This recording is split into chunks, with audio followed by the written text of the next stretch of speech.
Bom dia a todos, queridos e queridas, companheiros e companheiras de jornada, rumo à luz, rumo à ascensão espiritual e planetária.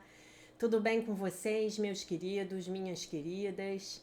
Então, hoje é dia 26 de novembro de 2023, domingo, e nós vamos juntos dar continuidade à nossa jornada de cura da criança interior através dos ensinamentos de um curso em milagres, né? Começamos o nosso vídeo com a leitura do texto da lição. O que é a criação? A criação é a soma de todos os pensamentos de Deus em número infinito, onipresentes e ilimitados. Só o amor cria e só cria como ele mesmo. Nunca houve um tempo em que o que ele tenha criado não existisse. E tampouco haverá um tempo em que algo que ele tenha criado possa sofrer qualquer perda. Os pensamentos de Deus são para todo o sempre, exatamente como sempre foram e como são, imutáveis através do tempo e após o fim dos tempos. Aos pensamentos de Deus é dado todo o poder do seu próprio Criador, pois ele quer acrescentar ao amor pela sua extensão. Assim, o seu Filho compartilha da criação e tem que compartilhar, portanto, do poder de criar. O que a vontade de Deus determina que seja para sempre uno, ainda será uno quando o tempo tiver chegado ao fim, e não será mudado ao longo do tempo, permanecendo como era antes que tivesse início a ideia do tempo. A criação é o oposto de todas as ilusões, pois a criação é a verdade. A criação é o Filho Santo de Deus, pois na criação a sua vontade se completa em todos os aspectos, fazendo com que cada uma das partes seja contida no todo. A inviolabilidade da unicidade da criação está garantida para sempre mantida em sua vontade santa, além de toda a possibilidade de dano, de separação, de imperfeição e de qualquer mancha em sua pureza, em sua inocência. Nós somos a criação, nós, os filhos de Deus. Parecemos estar separados e inconscientes da nossa eterna unidade com Ele. Entretanto, por trás de todas as nossas dúvidas, depois de todos os nossos medos, ainda há certeza, pois o amor permanece com todos os seus pensamentos e a sua segurança pertence a eles. A memória de Deus está em nossas mentes santas, que conhecem a sua unicidade e a sua unidade com o seu Criador. Que a nossa função seja apenas a de deixar que essa memória volte. Apenas para que a vontade de Deus seja feita na terra. Apenas para sermos restituídos à sanidade. E para sermos apenas como Deus nos criou. O nosso Pai nos chama. Ouvimos a sua voz e perdoamos a criação em nome do seu Criador, que é a santidade em si mesma, e cuja santidade a própria criação compartilha, cuja santidade ainda faz parte de nós. Muito bem, queridos, queridas. Hoje é a nossa última lição dessa sessão, o que é a criação, né? E é a lição 330, amanhã a gente já vai falar sobre o que é o ego. E a lição 330 que declara: eu não me ferirei novamente hoje. Hoje, aceitemos o perdão como a nossa única função. Por que deveríamos atacar as nossas mentes e dar-lhes imagens de dor? Por que deveríamos ensinar-lhes que não têm poder, quando Deus oferece o seu poder e o seu amor e as convida a aceitar o que já lhes pertence? Né? Convida quem? Convida as nossas mentes, né? Que são os altares de Deus, como a gente já estudou no ano passado, né? Então, a mente que se faz disposta a aceitar as dádivas de Deus, foi restituída ao Espírito e estende a sua liberdade e a sua alegria, conforme a vontade de Deus unida à sua. O ser que Deus criou não pode pecar e, portanto, não pode sofrer. Escolhamos hoje que ele seja a nossa identidade e assim escapemos para sempre de todas as coisas que o sonho do medo parece nos oferecer. Pai, o teu filho não pode ser ferido. E se pensamos que estamos sofrendo, apenas falhamos em conhecer a nossa única identidade que compartilhamos contigo. Hoje queremos voltar a ela, para nos libertarmos para sempre de todos os nossos equívocos e sermos salvos do que pensávamos ser, tá? Então, eu não me ferirei novamente hoje. A essência dessa lição é: hoje eu não nutrirei, não serei indulgente com pensamentos de ataque. Lembrando que os pensamentos de ataque são as minhas críticas, os meus julgamentos, né, com relação aos outros e também com relação a mim, porque na verdade são uma coisa só, né? Então, tudo isso são os meus pensamentos de ataque, tá bom? Como é que você vai praticar isso hoje com a sua criança? A gente vai ver já já, tá bom? Então, hoje eu não me ferirei novamente. Passamos para a leitura do texto do livro A Year of Miracles. É um texto de reflexão hoje do livro de Marianne Williamson, Um Ano de Milagres. E o texto do dia 330 é um texto para reflexão sobre onde nós colocamos os nossos talentos. O caminho para a abundância é entregarmos as nossas habilidades e talentos, pedindo que eles sejam usados por Deus para ajudar a curar o mundo. Então hoje você pode fazer essa prece. Querido Deus, por favor, coloco à tua disposição os meus talentos, as minhas habilidades, as minhas dádivas, que você utilize-os todos para os teus propósitos, né? Para ajudar a curar o mundo. Muitas pessoas sentem que têm talentos, mas simplesmente não sabem onde colocá-los. Nós não fomos criados numa sociedade que nos pergunta: quais são os seus talentos, as suas dádivas? E como elas podem fazer do mundo um lugar mais bonito? A nós usualmente é pedido alguma coisa mais ou menos assim: o que você vai fazer para ganhar a vida? E isso nos retira, né? Nos desvia do nosso ritmo natural, porque a alma simplesmente não pensa desse jeito.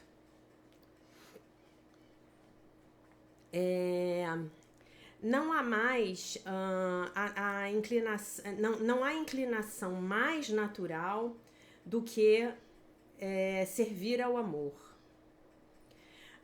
Algo muito poderoso acontece quando nós oramos: querido Deus, por favor, me use. Né? Me use para ser um representante seu aqui na terceira dimensão, né? Essa é que é a verdadeira oração. Porque Deus não entra na terceira dimensão, Deus não entra no metaverso. Então ele só pode fazer por mim e pelo mundo da terceira dimensão aquilo que ele pode fazer através de nós. Nós precisamos nos abrir, né, para sermos os instrumentos de Deus, tá bom?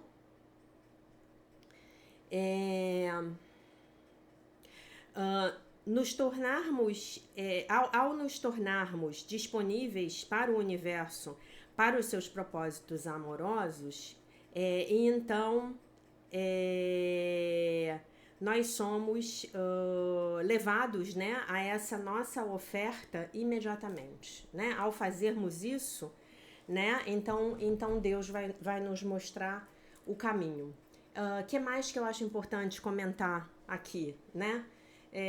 Não é uma sincronicidade. Nós estamos até o dia 30, até quinta-feira, dia 30 de novembro, nós estamos trabalhando com o anjo da disposição, né? E aqui a Marianne está falando sobre nós nos tornarmos disponíveis para que Deus nos use para os nossos propósitos, né? Para os propósitos dele, perdão, e não os nossos, tá bem? Basicamente a ideia é essa, né, meus amores? Então, basicamente a ideia é essa, né? E é interessante ela fazer essa observação, né? Realmente, ninguém, quando a gente é pequeno, ninguém nos ensina sobre os nossos talentos, né? Sobre as nossas dádivas. Ou os adultos não nos ensinam a respeito do estudo como um resgate ou um desenvolvimento dessas dádivas, né? Enfim, a gente se pergunta, aqui no Brasil a gente fala assim, né? O que você vai ser quando crescer, né? E lá nos Estados Unidos é que essa pergunta aí é mais comum, né? Como é que você vai ganhar a vida, né? Enfim, e aí a gente fica, né, basicamente, sem nem conseguir acessar essas dádivas que podem ser acessadas para a nossa vida diária e, acima de tudo, para que a gente possa colocá-las à disposição de Deus, né, meus amores? E a coisa fica desse jeito aí meio esquisito, né? Que a gente vive a nossa vida. Então, eu vou ler agora um texto já da parte da Criança Maravilha aqui do Curando a Vergonha que Impede de Viver, que já é um texto da parte 2 que se chama A Solução, a parte 2 do livro. Estamos na introdução, na página 175, tá? Introdução. O processo de externalização. Para curar a nossa vergonha tóxica, precisamos sair do esconderijo. Enquanto nossa vergonha estiver oculta, nada podemos fazer a respeito dela. A fim de modificar nossa vergonha tóxica, precisamos abraçá-la.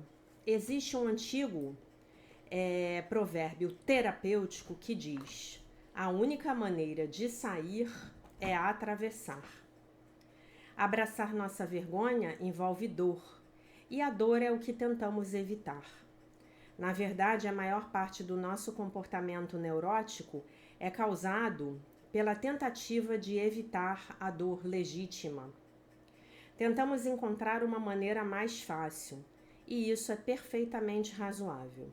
Entretanto, como declarou Scott Peck, a tendência de evitar o sofrimento emocional é a base fundamental de toda doença mental humana, né? Então, no trabalho com a dor original, nós vamos no caminho contrário, né? Nós vamos entrar em contato com essa dor, lembrar dessa dor, identificá-la, ressenti-la e deixá-la ir embora. Ressenti-la no sentido de senti-la novamente, tá bom? E só lembrando a vocês, para quem aí gostar muito de ler, o Scott Peck, ele escreveu um livro maravilhoso chamado A Trilha Menos Percorrida. Esse livro eu recomendo para todos vocês, tá bom? Esse livro eu li ele há muitos anos atrás, praticamente deve ter sido assim, acho que foi muito perto da época que Um Curso em Milagres chegou pra mim, sabe, gente? E ele mexeu muito comigo, esse livro. Ele foi um dos livros mais impactantes que eu li na minha vida. Chama-se A Trilha Menos Percorrida, do M. Scott Peck. No caso da vergonha, quanto mais a evitamos, pior ela se torna. Não podemos mudar a nossa vergonha internalizada enquanto não a externalizarmos. Fazer o trabalho de redução da vergonha é simples, porém difícil, né? Aquela velha história, é simples, mas não é fácil. E ele envolve principalmente o que eu chamo de métodos de externalização. E esses métodos de externalização incluem o seguinte. Aí ele vai dar uma lista dos métodos de externalização da vergonha tóxica. Então, a lista é a seguinte: sair do esconderijo e estabelecer contato social, o que significa compartilhar sinceramente os nossos sentimentos com pessoas importantes para nós. Ver a nós mesmos refletidos e reproduzidos nos olhos de pelo menos uma pessoa que não tenha uma base de vergonha e que faça parte da nossa nova família ou associação. Reestabelecer uma ponte interpessoal, entre aspas, né? Executar um programa de 12 passos. E aí tem vários, né? Eu já dei aqui vários exemplos. Alcoólicos Anônimos, Narcóticos Anônimos, Naranon, Alanon, Mulheres que Amam Demais Anônimas, Codependentes Anônimos, Compradores Compulsivos Anônimos, Jogadores Anônimos, Fumadores, acho que é fumadores que fala, não é fumante, é Fumadores Anônimos, tá? Não me lembro, são vários. E aí as informações, obviamente, você vai buscar no Google para achar um local, uma sala de reunião perto da sua casa que te seja conveniente. As reuniões são gratuitas.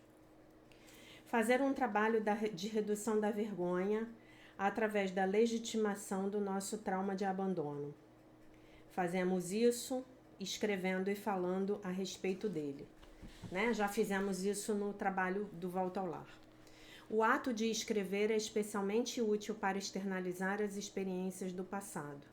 Podemos então externalizar os nossos sentimentos a respeito do abandono que enfrentamos. Podemos expressá-los, esclarecê-los e entrar em contato com eles, né? Quanto mais honesto você puder ser, mais curativo o seu trabalho de externalização vai ser, né? Então, se você for compartilhar suas experiências com um amigo ou uma amiga, que seja sempre uma pessoa que também esteja trabalhando na recuperação da sua criança interior ferida, tá? Porque senão a coisa não vai prestar. E aí vocês podem confiar em mim, tá? Eu sei do que eu tô falando. Externalizar a nossa criança interior perdida. Fazemos isso estabelecendo um contato consciente com a nossa parte da criança vulnerável. Aprender a reconhecer várias partes fracionadas de nós mesmos. Ao tornarmos essas partes conscientes, externalizando-as, podemos abraçá-las e integrá-las, né? Ela não é mais a criança interior ferida que está lá presa no porão, nos porões do seu inconsciente, né? E aí que alguém chega para você e fala assim, e aí, como foi a sua infância? E você fala, nossa, minha infância foi maravilhosa. Eu era a criança mais feliz do mundo. Nossa, minha infância foi maravilhosa. Meus pais excelentes, né? Meus avós, meus primos. E como foi na escola? Tudo maravilhoso, né? Como a gente conhece pessoas que infelizmente fazem. Tentar novas decisões para aceitar todas as partes de nós mesmos, com uma consideração positiva incondicional. Aprender a dizer, eu gosto de mim mesmo com relação a... pontinho. Hoje você pode fazer essa lista e vai te ajudar muito a você parar de ferir a si mesmo com relação às suas autocríticas e aos seus julgamentos com relação a você mesmo, tá? Então, uma lista que comece a abrir lá o seu caderno, no topo da página você vai escrever eu gosto de mim mesmo, Zezinho, com relação a, e você vai botar tudo que você gosta a respeito de si mesmo. Eu gosto de mim porque eu me alimento bem, eu gosto de mim porque eu tenho bom gosto para me vestir, eu gosto de mim porque eu sou estudiosa, tá? Aprender a exteriorizar nossas necessidades e carências, nos tornando-nos mais autoconfiantes. Externalizar antigas memórias inconscientes do passado, que formam colagens de cenas de vergonha, e aprender a lidar com elas. Essa é a base de todo bom processo psicoterapêutico, tá? Lembrando que você, no meu ponto de vista, só deve fazer um trabalho psicoterapêutico com alguém que esteja se trabalhando, de preferência nesse âmbito, e que tenha uma formação sólida, tá? Dr. Kenneth, ele fala muito a respeito de pessoas que começam a trabalhar como terapeutas e que ainda não olharam para as próprias sombras. E aí a sombra do cliente vem para cima dela e engole ela, né? Porque ela não está fazendo o próprio trabalho pessoal. né? Então a sombra do cliente, do analisando, vem para cima dela com força total. Como ela não está lidando com a dela, ela é engolfada pela sombra do cliente. Não é exatamente isso que ele fala, tá? Depois eu vou ler esse texto para vocês dele, que é muito interessante. Eu vou ler ano que vem, tá? Fazer exercícios para exteriorizar a nossa autoimagem e modificá-la. Exteriorizar as vozes que existem dentro da nossa cabeça. Essas vozes mantêm em funcionamento nossas espirais de vergonha. Fazer exercícios para interromper nossas vozes de vergonha e aprender a substituí-las por vozes positivas e carinhosas. Então, aqui no curso, o que é? É eu identificar que essas vozes pertencem ao meu ego negativo, né? No sentido da palavra ego utilizada, definida em Um Curso em Milagres, e substituí-la pelos pensamentos de Deus, exatamente o que a gente falou hoje, né? A herança desses pensamentos de Deus, lá no texto que é a criação, ela é minha, né? Ela é completamente minha, né? E aí é isso que eu vou fazer, tá? E esses pensamentos de Deus vão ser a voz do Divino Espírito Santo falando comigo. Concordam comigo? É exatamente isso, tá? Então, quando você se ouvir criticando, odiando alguém, julgando ou fazendo isso consigo mesmo, você já sabe que a coisa é essa. Chegou a minha chamada para o batizado, tá? Então, aprender a ficar conscientes de certas situações interpessoais que têm uma alta probabilidade de desencadear espirais de vergonha. Aprender a lidar com pessoas críticas e causadoras de vergonha, praticando técnicas afirmativas e criando uma base de vergonha de exteriorização. Aprender a lidar com nossos erros e ter a coragem de ser imperfeito. Finalmente, aprender a criar, através da prece e da meditação, um local interior de silêncio no qual ficamos centrados e fixados em um poder superior, pessoalmente estimado. Todos esses métodos de exteriorização foram adaptados das principais escolas de psicoterapia. Quase todas as terapias tentam transformar o que é oculto e inconsciente em visível e consciente. Essas técnicas só podem ser dominadas através da prática. Você precisa executá-las e reforçá-las, praticando-as repetidas vezes. Elas funcionarão se você funcionar. Elas vão funcionar se você praticar. Então veja que aqui na no 14º item, ele diz assim: aprender a criar através da prece e da meditação um local interior de silêncio, no qual ficamos centrados e fixados num poder superior, pessoalmente estimado. Então isso é fundamental, né? Então imagino que hoje você já deva ter feito a sua meditação diária, né? Então essas são as formas para você trazer essa vergonha para fora. Aí talvez você esteja se perguntando assim: mas Jaque, para que eu preciso externalizar a vergonha tóxica? Olha só, o que acontece? A vergonha tóxica que está lá na sua criança interior ferida, ela está, como é que se diz? Comandando a sua vida hoje. Porque ela está inconsciente. Na verdade não está, porque a gente já está na lição 330, tá? Então, o que é inconsciente, o que não é tornado consciente, Freud demonstrou que está comandando as nossas vidas. E não é isso que a gente quer. Porque sob o comando dessa vergonha tóxica, então, efetivamente, nós estamos criando a partir da nossa mente errada. Nós estamos criando coisas negativas nas nossas vidas. E aí estamos vendo isso, percebendo isso, para usar um termo do curso, nas nossas vidas, e sofrendo e nos sentindo vítimas do mundo. E aí criamos mais coisas equivocadas e percebemos mais coisas ruins nas nossas vidas e sofremos mais ainda e nos sentimos mal mais ainda, tá bom? Então, basicamente, essa é a ideia de você externalizar. Você tira um monstro lá de dentro do porão e você vai ver que no fim das contas não era um monstro, era um ratinho, tá bom? E com isso, então, você fica habilitado a poder, como é que se diz? Lidar com essas forças que estavam desordenadamente trazendo coisas ruins para sua vida.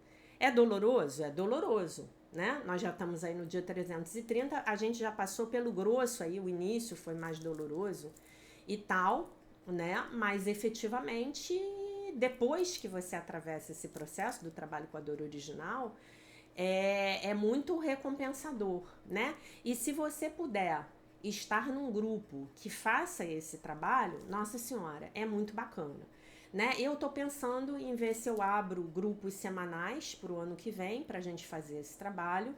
E aí vocês me digam lá, me encontrem lá no Instagram, me mandem uma mensagem direta ou peguem o número do meu telefone no link da bio do Instagram, do WhatsApp, e me mandem uma mensagem se você tiver interesse. Eu ainda estou montando aí, vendo como eu vou fazer isso, tá bom? Meus trabalhos em grupo esse ano foram muito incipientes, tá bom? O ideal é fazer uma coisa que tenha mais constância. Então lembre-se, o recurso da escrita já foi provado. Use o recurso da escrita sempre. Escrever, queimar, escrever, queimar, escrever, queimar. Isso já foi provado pelas neurociências, tá? Já foi provado por pesquisas científicas sérias, que ajuda muito na recuperação da saúde mental. Por que eu digo recuperação da saúde mental? Porque você nasceu perfeito, inteiro, completo, maravilhoso, isento de pecado. Você é o Filho de Deus. Você só se esqueceu disso, tá bom? Então, efetivamente, nós estamos nos recuperando. Nós estamos nos reencontrando com a nossa natureza verdadeira. Nós estamos enxergando o outro, olhando a natureza verdadeira dele, tá? Abençoando o outro, sabendo que quando o outro erra, ele tá possuído pela voz do ego, ele tá possuído por essa vergonha tóxica, ele tá na criança ferida dele, tá bom? Então a gente pode olhar para o outro com mais compaixão, né? E esse exercício, ele se torna uma prática diária, né? Assim como meditar, assim como orar, assim como fazer a sua lição. E você justamente entra nessa prática de parar de se ferir novamente. E se você não está se ferindo, meu querido, minha querida, então você não está ferindo os outros, tá bom? Não tá. Você a cada dia que passa, você fere menos os outros. Aquela raiva oculta, aquela hostilidade oculta que precisa se manifestar, você está resolvendo ela, você está trabalhando com ela, você está trabalhando com a sua tristeza, com os seus sentimentos de culpa, com os seus ressentimentos, com os seus ódios, com as suas críticas, com os seus julgamentos. Nada mais está dentro de você. Nada mais. Você está... Nossa Senhora, você está numa rota de cura assim muito legal. Então você, hoje e amanhã e depois, você não se fere mais. Ou pelo menos não na medida em que você se feria, né? Porque esse processo de recuperação, ele é um processo que ele é gradativo, não vamos mentir. A gente não vai, no mês que vem, tá pronto. Mas eu imagino que hoje, chegando na lição 330, estamos a 35 dias do final da nossa jornada, com o apoio do nosso Mestre Jesus Cristo, com o apoio do Divino Espírito Santo, você já deve estar muito diferente da pessoa que você era quando você começou a sua jornada de cura da criança interior lá no dia 1º de janeiro, tá bom? Então, esses recursos que o Bradshaw dá, eles são para serem praticados. Se você não estiver praticando e estiver reclamando, então você também não precisa se julgar e não precisa se condenar. Você precisa sim, efetivamente, colocar uma base de prática diária para você. Você tem que fazer essas práticas diariamente. Não se iluda, não ache que eu não faço a minha prática diária, porque eu faço. A minha prática diária, ela é demorada, ela exige dedicação, né? Hoje eu tô saindo super cedo de casa pro meu batizado, tô saindo sem meditar, mas tô levando meu headphone para meditar no Uber, enfim. Então isso tem que ser internalizado na sua rotina, como tomar um banho, como escovar os dentes. Tá bom, meus queridos? Então eu consegui, enfim, gravar um vídeo aqui para vocês hoje. Quero dizer que hoje à noite nós temos live. Vamos continuar na nossa jornada através do livro texto, no item 3.4, e vamos falar daquela frase que eu prometi para vocês no vídeo de ontem ou anteontem. Todos serão chamados, poucos os escolhidos. Hoje a gente vai corrigir essa frase de acordo com Jesus, porque a verdadeira frase é: todos são chamados, poucos escolhem ouvir. Tá bom, meus amores? Então eu deixo vocês com a paz de nosso Senhor Jesus Cristo, com um beijo imenso, e se Deus quiser, nós nos vemos hoje à noite.